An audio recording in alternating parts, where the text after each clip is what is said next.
వెంకీ గుడిముల గారు ఒకరని చెప్పాలి.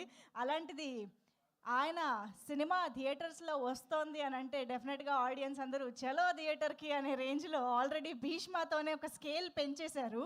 ఇప్పుడు మళ్ళీ ఈ కాంబినేషన్లో రాబిన్ హుడ్ ఇంకా నెక్స్ట్ స్కేల్లో రాబోతోందని అయితే అర్థమైపోయింది మా అందరికీ టీజర్ చూసిన తర్వాత. అఫ్ కోర్స్ ఎస్పెషల్లీ అక్కడ ఉన్నటువంటి మైత్రి మూవీ మేకర్స్, తెలుగు ఫిల్మ్ ఇండస్ట్రీలో మైటీ మూవీస్ని, మైటీ సక్సెస్ని అందించేటువంటి ప్రొడ్యూసర్స్ నుంచి రవిశంకర్ గారు and Naveen Yerneni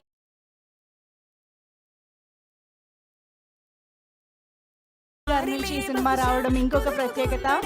yes of course ఏం చేసినా వన్ మోర్ టైం చూడాలనిపించేలా ఉంటుంది. That is our beautiful Sreeleela is here. Hearty welcome to Sreeleela.